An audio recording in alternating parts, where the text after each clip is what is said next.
Middle East is on the brink. This was a dangerous and unnecessary escalation. The world feels at the brink of war as it waits for Israel's response to a massive missile and drone attack by Iran.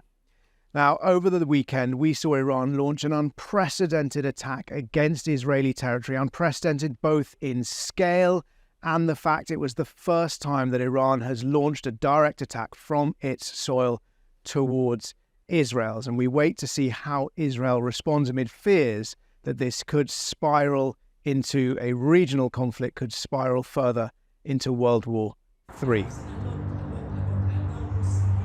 Late on Saturday night, Iran launched about 180 drones, one-way attack kamikaze drones, about 80 ballistic missiles and about 30 cruise missiles at targets across Israel. Now, this, Iran said, was an act of self-defense. It was in response to an attack by Israel on a consular building in Damascus in Syria that killed 7 people, including 2 generals from the Islamic Revolutionary Guard. Iran invoked Article 51 of the United Nations Charter, which asserts each nation's right to self-defense, and it appears to have telegraphed its plans both to the United States and indeed to the international community, because the US issued warnings about an imminent attack, and we know that the United States was involved in coordinating a massive and extraordinarily successful operation by allies to protect Israel. So what we saw as those missiles were airborne, and many of them took many, many hours from the point they were launched to reach Israel, or at least would have taken many hours, they were intercepted by the United States, by Israel, by Royal Air Force jets, and indeed by regional allies, Arab countries, including, we understand, Saudi Arabia, Jordan, and possibly others as well. America has said it shot down at least 80 of those drones, and 6 ballistic missiles most likely shot down with its Aegis missile defense system, which exists on the Arleigh Burke class missile destroyers, which are a warship, at least one of which is based in the eastern Mediterranean off the Israeli coast. And these are extraordinary missiles which can launch to the edge of space and intercept incoming missiles on the edge of Earth's atmosphere. So this was unprecedented both in scale and indeed potentially in complexity.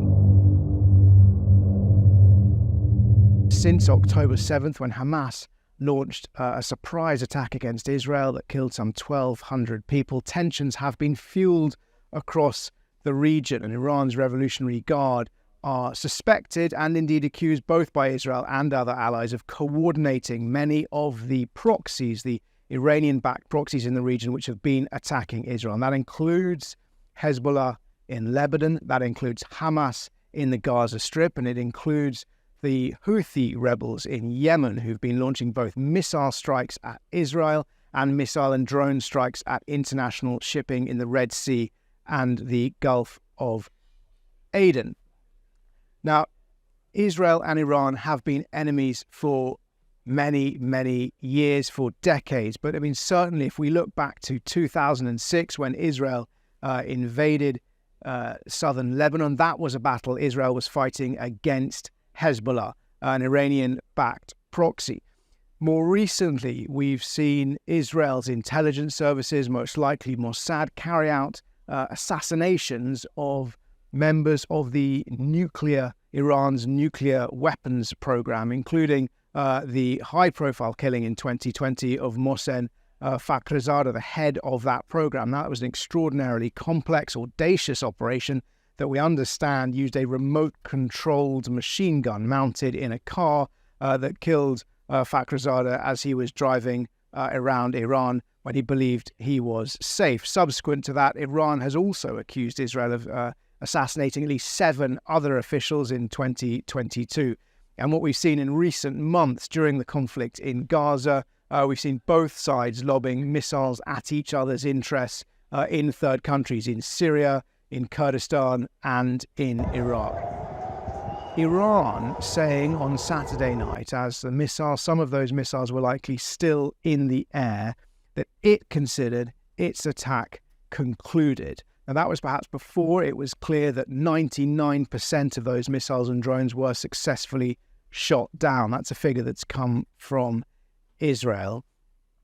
The United States, President Biden, has urged Israel to take the win, and that message was echoed by Britain's Foreign Secretary Lord Cameron this morning. The international community, Israel's allies, including Britain, America, France, many other countries, the European Union, have all urged Israel to show restraint. Because right now, what happens next could still affect whether or not this is seen as a closed chapter in the relations between Israel and Iran, whether or not this is a contained incident, or whether or not this spirals into a wider regional conflict. Now, the allies that helped to protect Israel have insisted that their support they will continue to defend Israel. But in parallel with that message, the United States has made clear that it will not take part or support in a retaliatory strike against Iran. Now, that has left Israel with a very difficult decision to make. There is clearly pressure on Prime Minister Benjamin Netanyahu to retaliate against Iran for what has happened over the weekend.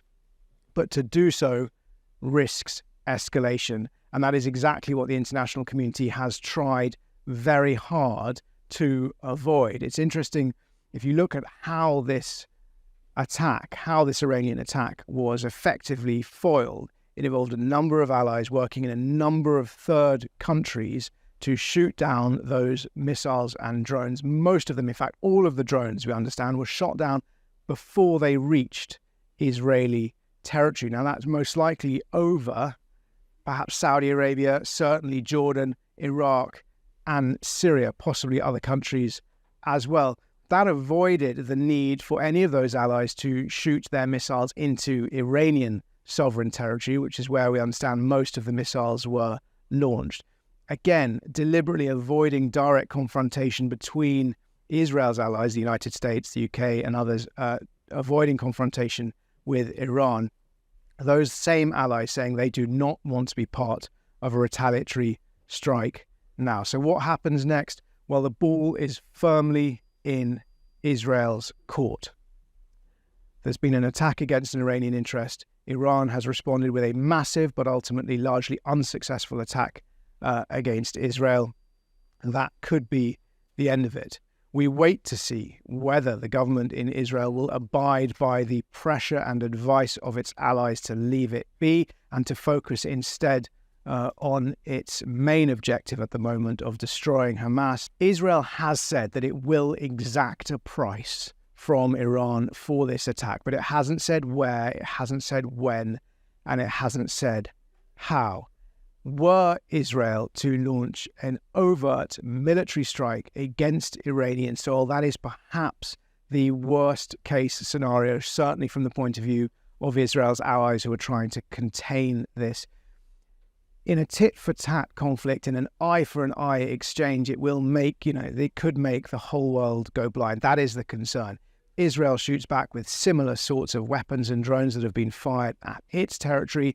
Iran may or may not be as successful in shooting them down.